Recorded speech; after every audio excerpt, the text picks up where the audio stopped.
Welcome to Sinful's Horror Stories. Sit back, relax, stay sinful. Story number 1. The neighborhood that I lived in was super kid-friendly. There were lots of families outside in the afternoon to just chat and to let the kids out of the house. Our neighborhood was really safe, so many times our parents would just leave us outside with the neighbor kids, so no adults would be watching us. It had been like that until the summer before I was going to be a 6th grader. My friend and I were playing outside around 3 or 4 p.m., and many people were not out yet, so it was just us. My friend was in 7th grade and the rest were kindergartners, 2nd graders, so she had to look after us. This was our first encounter with the man in the green car.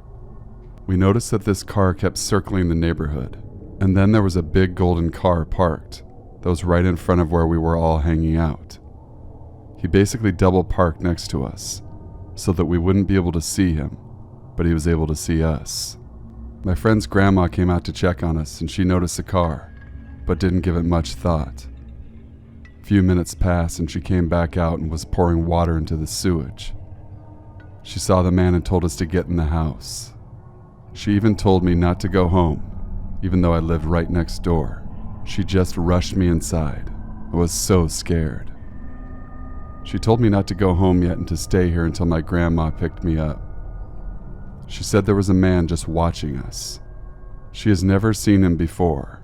At first she thought he was just picking up someone, but it was way too long and he was creepily watching us.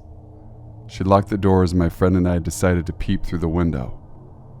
The car waited for a couple of minutes, then came back after a couple of minutes, and then finally left.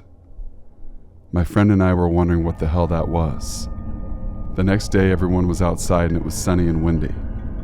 All of the kids were out, even the older kids. But the green car came back. This time I clearly saw his face. He looked Asian with long hair, and he looked to be in his mid-30s. The man has this glare. Like every time I saw him, he was staring directly at me. I was so scared. I told my grandma and she told me not to worry because there was a lot of people outside. I told her he was there yesterday too. And that's when she was like, "What the fuck?" She went to confront him, but I told her not to because he seems like a psycho and she could barely walk. Plus there were people outside who were suspicious of this man as well, so we all just went back home. This happened a lot of times, but I don't remember a lot of things because it's been years. The guy never really did anything but stare or glare at me for hours. But the thing that stuck with me was that he would always be in disguise. He would try to change some part of his look so that I wouldn't notice or know that it was the same person. For example, he would show up having a fake mustache.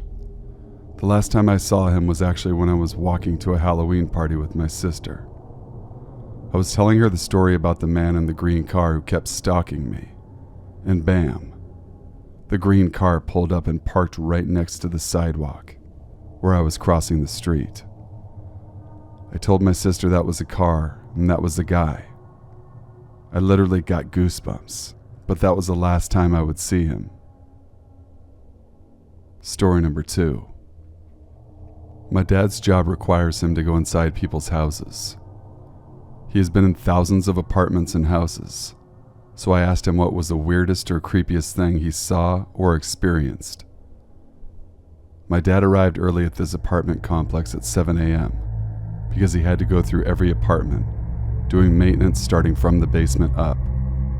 He entered a laundry room located in the basement, where there was a man around 50, wearing a nice white t-shirt with a tie, suit pants but no shoes, and he had a green tarp in his hands. He thought it was kind of weird but just ignored it since it's not his business. Later that day he left to a local coffee shop to spend his break, and when he came back to work there was police cars surrounding the area. Out of curiosity he asked one of the police officers what was going on, and it turns out a homicide was committed. Dad then asked if what he saw was related to the crime, and oh, it was.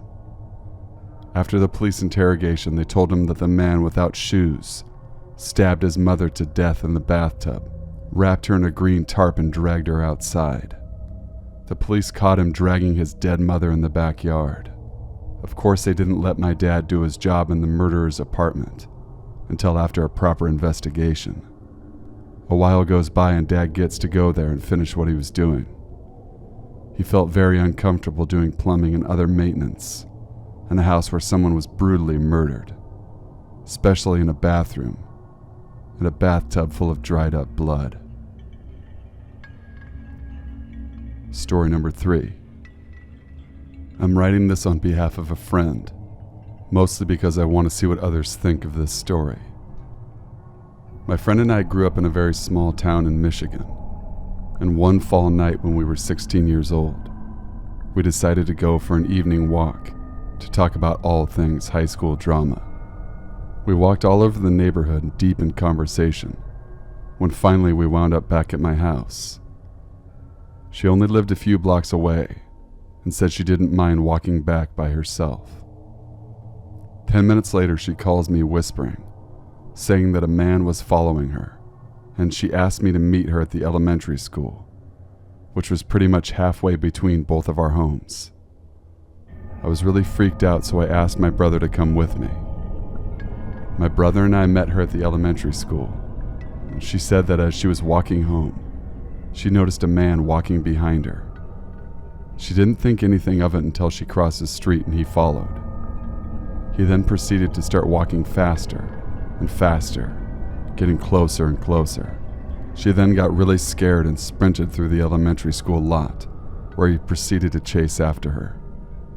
As soon as she got back to the school, she hid in a little alcove and watched the guy stand, frantically looking for her. He eventually left, which was when she called me. I don't know why none of us thought to call the police, but I still wonder what could have happened. Looking back on it, I wonder if he saw us walking and decided to wait for one of us to walk back once it got dark. So creepy guy at our elementary school, let's not meet again. Story number 4. When I was 19 years old, I worked at a summer camp as a counselor and lived at the camp on weekends when there were no children present. Weekends weren't scary per se, but because everyone was more or less doing their own thing, they could put us a little on edge, being more or less alone.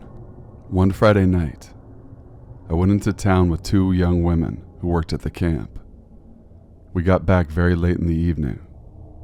2 of us were staying in the lodge, which is one of the first buildings you see as you enter the camp, and the other girl was staying in one of the cabins, which was about half a mile away, most of the walk through the woods. We begged her just to stay in the lodge with us that night, because it was late. She refused. We asked her to at least let us take the truck up there so she didn't have to walk. She liked walking at night and thought the walk didn't scare her. We finally relented and let her go, asking her to call us when she got back to her cabin. 15 minutes after she left, we see lights in the driveway to the camp. It was a camper. My friend told me not to worry about it. There was a group coming to use the camp facilities for a week the next evening, and one of their leaders always brought her campers. She tended to arrive at weird times, so the fact that she was there at 3 a.m. meant nothing to me. 10 to 15 minutes later, we hear someone at the door to the lodge, trying to get in. Our first order of business was to make sure it was locked up tight, as there was a lot less people staying at the camp this weekend. Thinking that it was her, we go to the door, where we see a man standing there trying to get in. Not knocking, simply trying to enter. Swallowing our fear, we go to the screen door, opening the screen door, but leaving the screen door locked, and asked him what he was doing. He tells us he is looking for the Eagles campground. We actually got people arriving at the camp asking about that a lot, so we start to give him directions. At which point he says, "I can't hear you. Open the door." To be clear, we were talking through the screen. There was no way his hearing was obstructed by that screen. He was just trying to get in. We tell him we can't do that. If he tried to get in again, we'd call the police. We repeated the directions, and then he left. We relocked the door and checked to make sure all of the other doors were still locked. Content that the lodge was secure, we armed ourselves with butcher knives because we were still scared. We heard him start up his camper. We looked outside and noticed that he was driving into the camp rather than leaving. We tried calling the third girl, who was undoubtedly alone, but got no answer. We tried calling our boss, but still no answer. It was at that point that we realized that he had come from the direction he said he had. He would have driven right by the Eagles campground. So why was he here? We debated calling 911, but decided against it. We kept trying to call the girl from our group, but never reached her. We never saw him leave the camp, but in the morning our friend was okay, and we couldn't find his camper, so he must have left. Update. The following morning, after we checked on the third girl, discovered the camper was no longer on property, meaning he left after 4, and who knows how much of the camp he saw.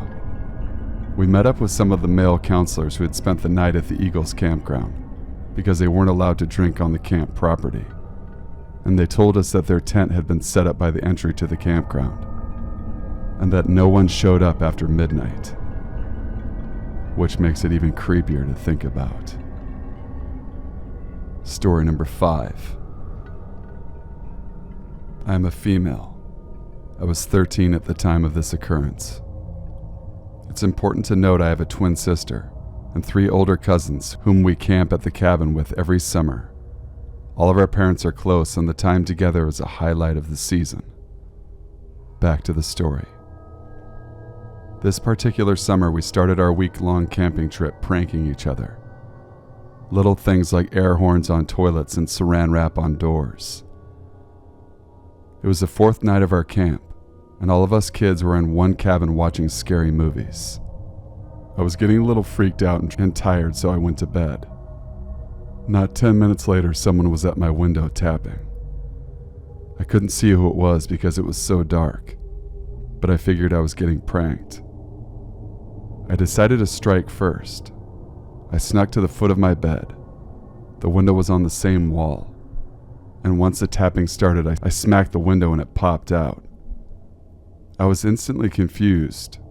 This was obviously not anyone I knew. He yelled, "Don't look behind you." I turned around, and before I realized what was going on, my window was pushed open and he reached out to grab me. I screamed the most bone-chilling scream, and my cousins came running. The man ran and I burst into tears. My sister comforted me while my cousins locked everything and called our parents. My screen was outside on the ground. Our parents looked, and although other people were camping in the neighboring cabins, none of them fit the description of the man in my window. Thank you guys so much for watching. Please be sure to leave a like, comment, share, and subscribe for future videos. I hope everyone's staying cool in the heat of the summer. Till we meet again, stay sinful.